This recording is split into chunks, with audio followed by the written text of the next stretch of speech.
right, well, with that, let's get started. I want to respect your time. So thank you for joining us today. My name is Jonathan Whiting. I'm an environmental engineer with the Pacific Northwest National Lab. I'm presenting on work done from our PRIMRE team. I'll talk in a second about what our PRIMRE team does. But at a high level, they organize marine energy data and information. Today, we're officially and formally releasing the Marine Energy Projects database, and the talk that I'm going to give is one that is similar to what was presented at the METS, or the Marine Energy Technology Symposium, just last week down in Portland, a Marine Energy Conference that some people were at. So today, we're going to do a real quick intro to PRIMRE for those who are unfamiliar, walk through the purpose of the database, go through some terminology that we walked through on the project's database, the sources of information that led into it, and then we're going to do a live demo of the project's database and then wrap it up with how you can get involved. So first of all, PRIMRE, it stands for Portal and Repository of Information on Marine Renewable Energy.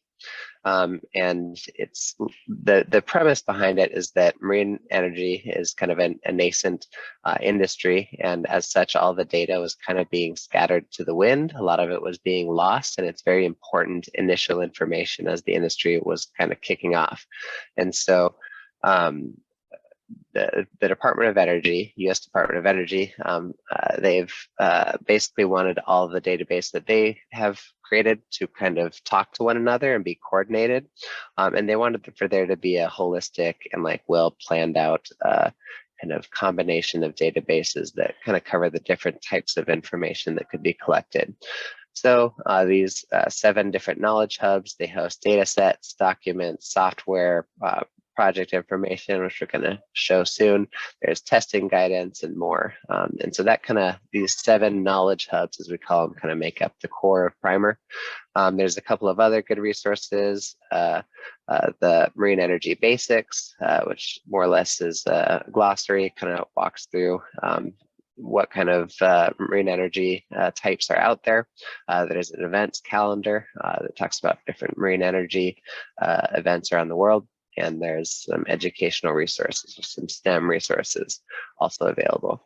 So PRIMRE is funded by the U.S. Department of Energy, their Water Power Technologies Office, and it's led by 3 Department of Energy national labs, including the Pacific Northwest National Laboratory, the National Renewable Energy Laboratory, and Sandia National Laboratories. So with that, now we're going to dive into the project's database itself, kind of the focus of this webinar. The purpose behind this database is to track open water deployments around the world. Projects is kind of a confusing word. We're specifically talking about deployments. So everything in the database is free. There is no hidden information. And as a wiki, anyone can add or update information. Yet we also do have a dedicated team that regularly curates and adds to that content. Since it lives in PRIMRE, the project's database will be searchable from the main PRIMRE page, and it will be integrated with other content, or with other knowledge hubs. The knowledge base, it tracks projects, test sites, devices, and organizations. And to clarify, we are only tracking open water projects and test sites. There are a lot of other activities in flumes and wave tanks and things of that nature, but tracking all of that is a pretty big lift, and we think there's more value to the open water deployments, so we do focus there. If you are looking for a more comprehensive list of testing capabilities at earlier stages, we recommend looking at TEAMR, and I'm going to dive into each of these content types a little bit more throughout the tour, so just wanted to introduce them up front so you know what's in there. While it's easy to do data collection for the sake of data collection, it is also good to think about who's using the information and for what purpose. So here's some thoughts on how different people can use this database. Investors are able to follow some lead developers and they can track industry trends. Regulators are often unfamiliar with marine energy until a permit is submitted. So this allows them to look for comparable deployments around the world and forecast future permits. Researchers this can help them identify knowledge gaps, and they're also better able to target the research towards industry needs, given that this gives a glimpse of what industry is up to. Developers, they get some free publicity. They can kind of highlight some of the work that they've been doing, and they can also identify potential partners who are working on similar devices. Finally, test centers can identify users and can showcase their history of tests. So part of designing the database was creating some terminology around the information that we were gathering. So when we talk about projects, there are more than just the fields shown, but I wanted to kind of highlight these to give you an idea of some of the decisions and that kind of went into it and kind of clarify some of the information that's there. So status and life cycle at the top are related. The status, it's considered as active if it's either planned or operational, and it's considered inactive if it's completed or canceled. Lifecycle moves from planning, where a location is identified and a developer is preparing for deployment, to where devices are actively deployed in the water, to a completed project where devices were previously deployed. I would say previously deployed because the steel sometimes might still be in the water. Sometimes that takes a little bit longer, given that these are challenging environments. So the point is it has completed their tests. If a project is ended before the device ever goes in the water, we consider it to be canceled. So maybe it got hung up in permitting or something along those lines. You can see the options here for scales and site characteristics. Test sites are also use the same site characteristics assigned to them. We're just not going to walk through test site terminology. But I will jump over to device terminology. Two fields I want to highlight here are power takeoff, or PTO, and technology readiness level, or TRL. So power takeoff is the mechanism that converts motion into a useful form of energy. We drew heavily on terminology from the International Energy Commission, TC 114 International Standards, and from literature. The key distinction is how the device interacts with the resources. So there's kind of two main options here. The first is that it uses a prime mover, which could be a flap on a WEC, or it could be a tidal turbine blade. But what it's doing is it's using these to transfer motion to a generator. There may even be hydraulic fluids as an intermediate between the motion and the generator. The alternative is that we're using the device may be shaping a working fluid. So some examples here would be an overtopping device. If you're not familiar, it kind of channels waves up into a reservoir, right? So the device design is all about channeling those waves up into that reservoir. Or it could be an oscillating water column where you're compressing air. Waves come through, they compress a big chamber of air and push it out an air turbine. And so the working fluid will eventually drive a generator, but the key design component is how to manipulate that working fluid. Finally, the device may not generate electricity at all, but may have an alternative end use, such as desalination or mineral extraction. So we also wanted to account for that. So you can see the final list of power takeoffs that we have listed there. And there's kind of the diagram that walks you through the different resources and the different ways that it transfers the motion. PTOs, it's kind of challenging to determine exactly where to draw the box. There's a lot of conversions happening on your way to creating electricity or not creating electricity. So it's kind of like where you draw the box. So we kind of had to, and we didn't really find any good existing schemas. So we kind of worked out our own. Devices are also characterized with the technology readiness level. This is a 1 to 9 scale that categorizes the maturity of the device towards commercialization. So to give you a couple examples, level 1, you have a basic principle. You haven't shown anything, you haven't built anything, you just have a basic principle that you've demonstrated. By level 4, you validated within a lab setting. By level 7, you've demonstrated in an operational environment. So we're talking open water at this point. And then level 9, which is the last one, you're proven and competitive in an operational environment. So at that point, you're ready to go. TRL is likely to change, so we do track what date the TRL was assigned, and sometimes it takes a little bit of guessing or making assumptions based on the amount of public information. So where did all this data come from? The Department of Energy back in 2018 created a tracking spreadsheet. This was Dave Hume, who was doing most of this, and this formed the foundation for the database. Our content team reviewed all the past entries, and we added a bunch of new entries from new sources and kind of added new fields and things like that. New projects were identified from the OES environmental metadata on Tethys. Projects were also identified from the FERC e-library on the marine energy with help from the Marine Energy Toolkit team. So you know the FERC is basically the licensing agency for grid interconnections, and so most permits will go through there. Devices, new devices were identified from submissions to the Marine Energy Photo Library on Tethys Engineering. If you haven't seen that, definitely check it out. A lot of the cool device images that I have throughout the slides all came from that. And then our team did plenty of Google searches, and we also mined news articles from Tethys blasts and things like that. Finally, the database has actually been live for the last couple of months while it's been under deployment. So some users have gone through and added or edited entries, and we'll kind of show you how to do that as well during the intro or during the tour. So with that, we're gonna jump into the tour.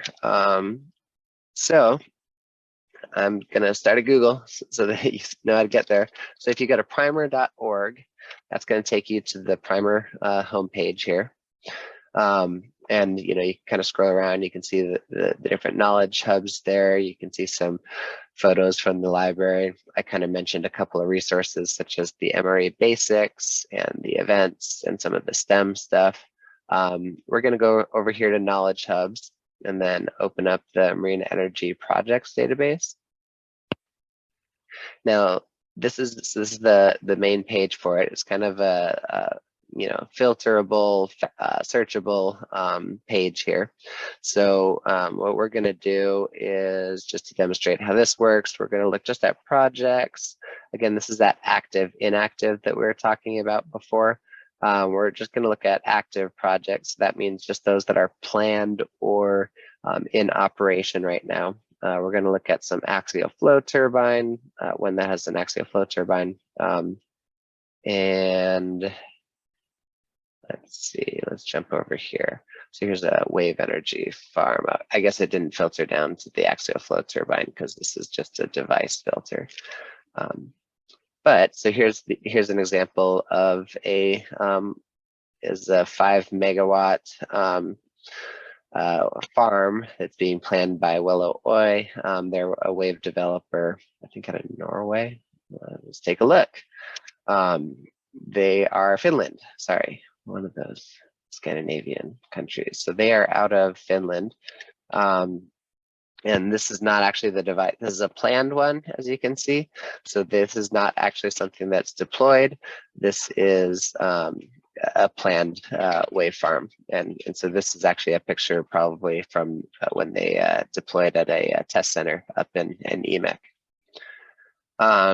So that's kind of the main page. You can kind of filter and search to all of those, but I also want to focus on these 5 buttons right here. So we're actually going to walk through each of these. And so let's go to projects. So projects here, once you click here, it'll take you, basically each of these landing pages. I find these to be very helpful, but first of all, you typically have a table, something like this. So it'll kind of show you all the projects. We have 168 projects currently. So we have this sortable table down here, and then up along the top, we have a couple of charts and graphics.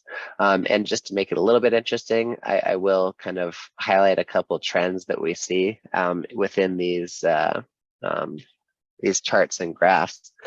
So one caveat I want to point out here is that these two charts on the left, operate scale and capacity, these are just for operational projects. It's just a choice we made because we felt that the what it showed was a little more interesting. And I want to caveat that these two projects here that are greater than 20 megawatts, these are actually both tidal barrages. So just want to set things straight that the marine energy industry is not necessarily cranking out 20 plus megawatt projects yet. A couple of interesting trends that stood out to me are that we have nearly 65% of projects are single devices. So that's currently kind of the state of the industry, and that over half of the operational projects are less than 1 megawatt. So that kind of gives you a sense for what's been happening on the project level. So just to show you down here, there's a lot of different projects that are around. I'm going to jump to one that is an interesting project within the United States. This is the Gig project in Alaska, put on by ORPC. This is their RivGen. They've been actively deployed for quite a while. There's a lot of really cool videos of fish swimming around these turbines and things of that nature. It's basically a remote village in Alaska, and they are generating electricity for them. Very cool project. All right, now, so jumping back to the project database, we're now going to look at test sites. So to find test sites, these are really a location that is often pre-permitted. There might even be some existing cables kind of laid on the ground and stuff. And so what different developers can approach these test sites, and they can say, hey, I want to test my device there. And it's kind of fast-tracked to be able to deploy and see how your device works in that operational environment. So this is kind of getting them to that TRL level 7. And so that's kind of what we mean by test sites, not to be confused with a project, which is more like, hey, we're deploying something in this location, and it's meant to be a long-term or a demonstration project. And it's just a single developer doing all the work kind of start to finish for that location. So test sites here. Some of the interesting trends that I saw were that nearly half of the test sites are coastal. That means, open water, kind of somewhat near the coast. The other interesting trend was that there are more grid connected sites than non-grid connected. And so that's definitely a key part of getting that operational demonstration. So the one I want to highlight here is EMEC Fall of Warness. So this is their big tidal energy test site. They've probably had more devices tested here than anywhere else in the world. Been around since 2005, so they've been around for a while. So test site, some of the information we have here is listed off to the side. You can see they have 8 berths. It's in the UK, Fall of Warness, Orkney, so kind of north end of the UK. And you can see here, I don't even think this is a comprehensive list yet. We've been working on adding to this, but this shows some of the tests that they've done. They've done quite a few tests, and each of these will take you to the devices page. So there should be kind of a wiki feel where you can kind of bounce around between test sites and things like that. So jumping back up. Sorry, it's taking a second. All right, over to devices here. So here, some interesting trends we have based on these charts are that 2/3 of devices are actually being developed for the surface rather than something that's submerged or semi-submerged. And so that's an interesting trend, probably easier accessibility for maintenance. The most common TRL is from 4 to 6. And then there's a pretty wide range of rated power on the devices. And again, I want to caveat that these ones over here that are greater than 2.5 megawatts are almost entirely tidal barrages. So don't be misled by that. Now, devices, jumping to one that people might be familiar with. So Verdant Power, they've done some deployments in a river over in New York. And so here's their Gen 5 system. It's a 36 kilowatt device. They've deployed these in kind of small arrays. So you can see a nice picture of them. You can see the project, that Wright or Roosevelt Island Tidal Energy Project or Wright project that I was mentioning. And a little bit of information about these devices. These are actually bottom submerged, so a little bit different. All right, over to organizations. Some interesting trends here are that the vast majority of organizations that are involved in marine energy were founded after the year 2000. And there's also a fairly even distribution. Europe is about half of what's included in here. United States has quite a bit as well. That might be slightly biased because a lot of our content collection is like from the US, so maybe slightly biased towards that. And then you can kind of see a top 10 list of organizations based on project count. So I'm actually going to go find CIMEC because that's the since they have the most. Just want to note that organizations are a little bit tricky to handle. The question would be, how do you handle renames or acquisitions and things like that? So CIMEC, they're involved in the Maygen project, which is probably the largest tidal energy project in the world that's currently deployed. But they also kind of acquired some of the CGen stuff. So some of you may remember CGen, the Strainford Lock project, was one of the first ones in the world. So they've kind of acquired some of the CGen stuff as well. And then they've gone through some of their own renamings, Atlantis Resources and things like that. And so a lot of it kind of gets compiled into that singular organization. So that gets a little bit tricky, like how do you do the count? But we're trying to do our best based on the history that kind of goes into some of these larger organizations. So the last one to jump into is technologies. Now, hopefully this shows, but right up here for waves, you can see a lot of these are animated GIFs that kind of show the mechanics behind each of these technology types. They're all, we have reviewed these with engineers and made sure that, motions are correct and that this is kind of functioning how it's supposed to. We're currently working on doing the same down here for current technologies. Right now, these are just some static images that have been around for about a decade. So we're looking to get some new animated GIFs to replace these, and likewise with some OTEC and salinity gradient. But those are kind of the four main categories that we're looking at really in PRIMRE, with PRIMRE in general. One interesting trend that I want to highlight here, the most common wave energy technology that's being explored right now is point absorbers, the most by a pretty significant margin. And the most common tidal energy technology that's being explored is axial flow turbines. So those are definitely the leading technologies. I will say there's a lot of especially within wave energy, there's a lot of different technologies being explored, and we really don't have design convergence yet. So we'll kind of see which ones come out on top. The one I'll jump to is point absorber, just because we have more there than anything else. So a little bit more information about it. Then you can see a listing of all the devices that are point absorbers, estimated TRLs, the different power takeoffs they're using, different max rated power, things of that nature. So a lot of different ways to kind of cut and slice through the data.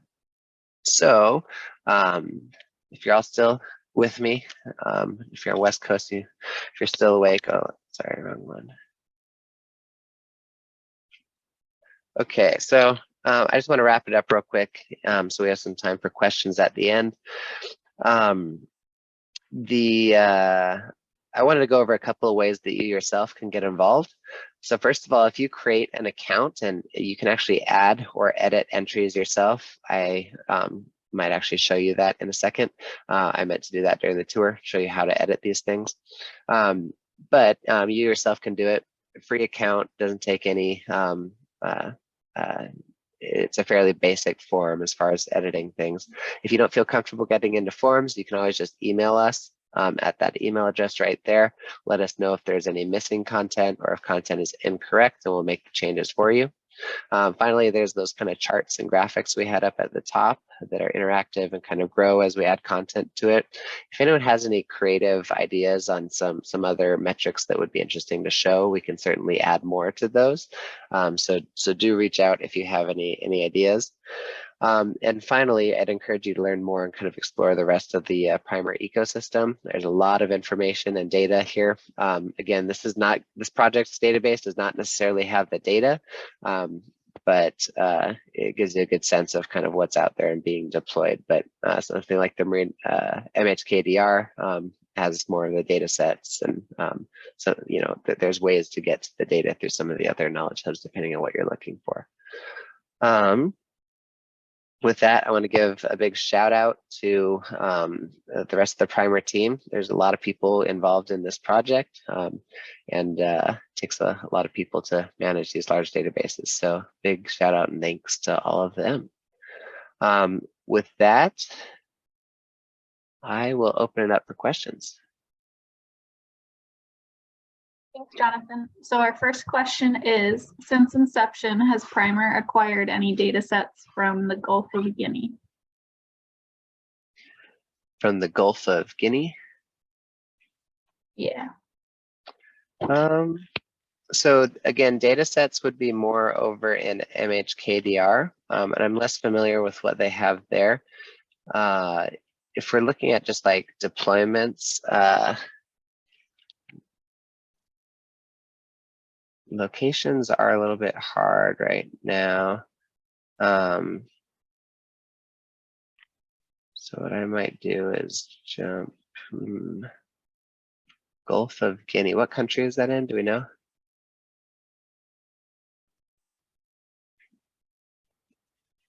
Or geography is failing me.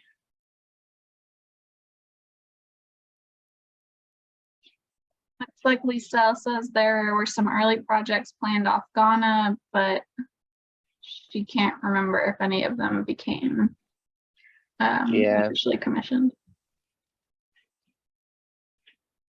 Yeah, I mean, it's actually a good point in that I will also note we're constantly making updates and improvements, as some of these questions are helpful because they help us like, hey, that's something we need to get a little better with searching. And so some of the geographical searching is maybe a little bit limited in the project's database right now. And so, we can kind of do a filter by country kind of thing. And you can kind of look that way, but otherwise, a little harder to figure out kind of where projects. I will say devices, we don't have geographically associated, right? Because it's just the developer that's created a device. So it's really just going to be projects and test sites that have kind of that geolocation to them. And so, and I think there's something like 16 test sites. Those are, there's not as many of those. So we're really looking at projects, and it does not look like we have any from the location in mind,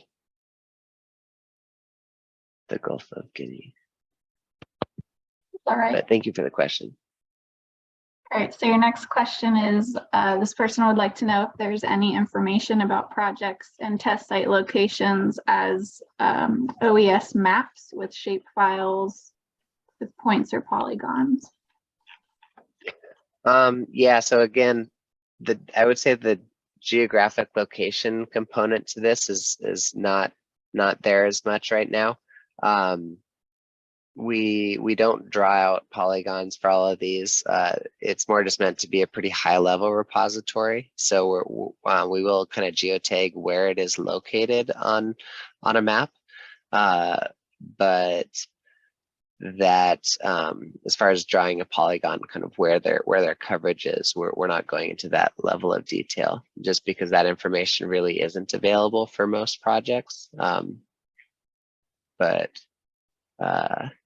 our hope over time is to kind of build this database out a little bit more and get some links to, you know, MHKDR and things like that, where a lot of times you can find information like that in MHKDR, or, you know, maybe that could be, we have our Marine Energy Data Atlas, and that one's more of our geospatial, like classic map viewer. It has a lot of resource assessment information and things like that.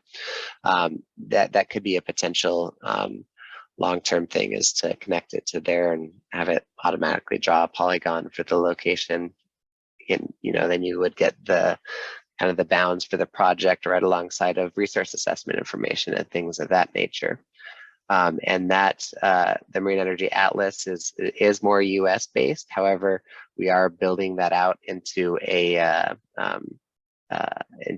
with Ocean Energy System. It's an international group that we're a part of, and they have a GIS that they've maintained for a long time, and we're kind of building that out as well. So that'll have a lot of the international information, some international resource assessments, and yeah, it's a good development idea. So I'll take that one to our team and see what they think. Thank you. So your next question is, what is your upkeep and maintenance strategy long term? Yeah, it's a great question. We are doing so we tend to rely on interns a lot. We have quite a few interns between the national labs, and we use their help quite a bit to kind of review and maintain. It's kind of tends to be a combination of both, like a top down as well as just a individual approach. And what I mean by that is we can do reviews of the entire database, and we can kind of see if there's any gaps in information, things of that nature. And then on a singular basis, we can kind of go out, search for new content, add it, you know, kind of fill in where information is lacking.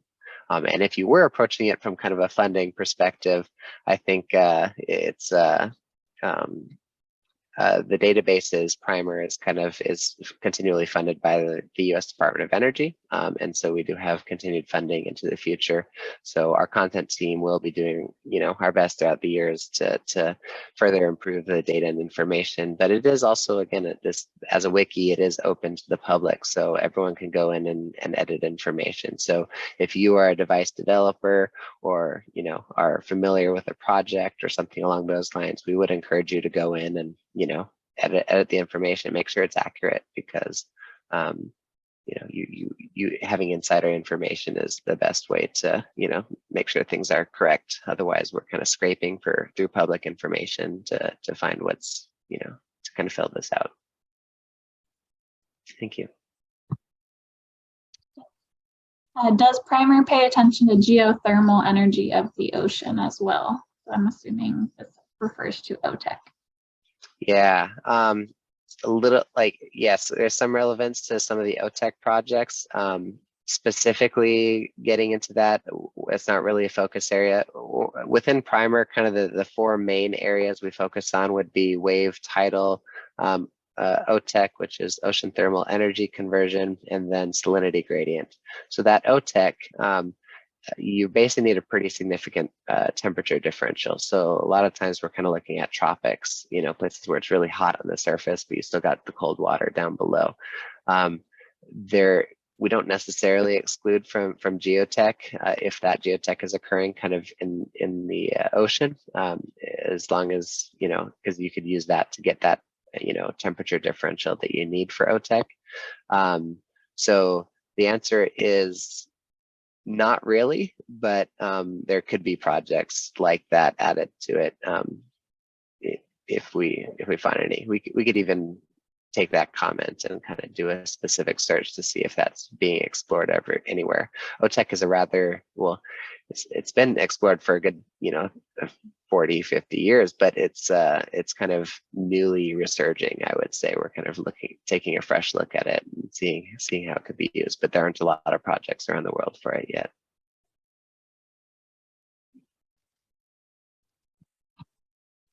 So we have a question from a PhD student who's developing a similar database for their PhD, including smaller scale and mooring systems and electrical infrastructure. And they're wondering if this database includes that information as well. Yeah, no, so we did really have to kind of draw the lines of scope around it, because the more information you include, the more time and energy it takes to add every entry and to keep everything updated, right? So we kind of drew the scope to be simply we're tracking what's in the water and kind of some information about them. We have basic information about, whether something is grid connected or not, roughly what the scale is, what the rated capacity on a device would be. But we're not really getting that in depth into, anchors or fully what the electrical system is. So, yeah. So we're probably not getting that detailed. Instead, we're kind of going for hopefully to get some good world coverage, but also kind of just the higher level information. But yeah, it's cool if you're developing something for a PhD. We definitely would love for you to use this as a resource. And if you, while looking at it, notice that we're missing anything, we'd love to kind of basically get an information share with you. I'm definitely a proponent of there being, it's not, we don't control the market on, the only one with the database that's tracking this stuff. I think people are approaching it with different scopes, and sometimes it's that you're more detailed. Sometimes it's, we're kind of higher level but worldwide, and trying to be pretty comprehensive. You kind of get there's different scopes, and I think they benefit from talking to one another, like for development purposes. But I definitely don't see that redundancy as a bad thing. I think it's actually beneficial. So good luck with your project. And definitely reach out.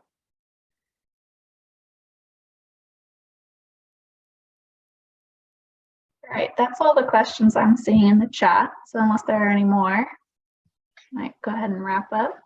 Great. So one more quick thing I wanted to show real quick, just because I mentioned it, is that, anyone can edit an account or can edit, and I just wanted to kind of show what that looks like. So here is a project. This is EcoWave. They make these kind of flaps that are attached to, typically coastal. They're attached to the shoreline or to a dock or a breakwater or something like that. As waves kind of go up and down, it kind of pushes this thing up and down. So EcoWave. Anyway, point is, if I edit, oh, this is not a great example. I don't know why that didn't work. Jump over here. So Bluemo Sound, if you click these three dots over here after you've created an account, you can click edit with form. Kind of what the back end of it looks like is this. You don't have to be a coder to do this, right? There's just a bunch of information fields that you can go through, and some of them are select boxes. You can use drop down boxes, things like that. It kind of walks you through. And we do also have little quick definitions for a lot of these fields here. So you don't have to, like, what do they mean by life cycle? Well, we have these four, but then we also have a definition right there along with it. And then you can, enter a device, pretty easy, autofills to a bunch of potential devices, right? So just go down and hit save and you're good to go. So I would encourage you to not be, to dive in and kind of feel free to play around with the content, make some updates if you have that information. Again, if you're a developer or familiar with stuff, please maybe look at your own material that kind of reflects on your company and make some updates. Okay, that was the last thing. I missed one question. Do you have power matrices for wave technologies? Not within the project's database. Yeah, no, we're not getting that detailed. But again, other areas of PRIMRE, There might be some in MHKDR. I'm not, again, not familiar enough.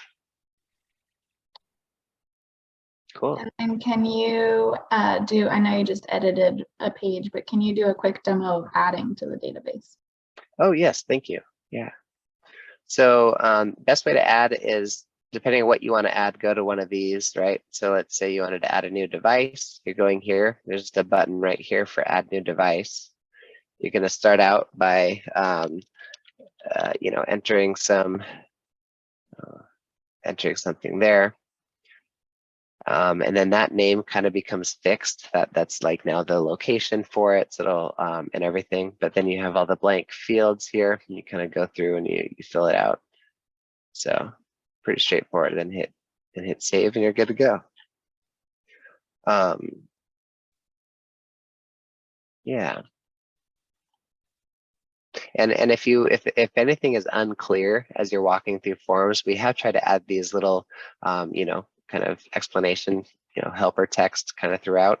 But if anything is still unclear, please let us know, because we want to make sure that it's like perfectly, like, we're in it a lot, and so it makes it really familiar. But to have someone who's unfamiliar go in and walk through it, you might notice some things that they're not clear enough. And if that's the case, we want to know so that we can make it clear for people just getting into it, so it's not a barrier. So please don't hesitate to reach out.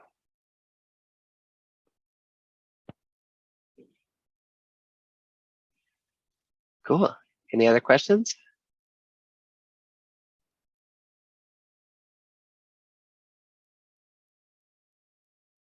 All right. Well, thank you again for joining us this morning or this evening, depending on where you're at in the world.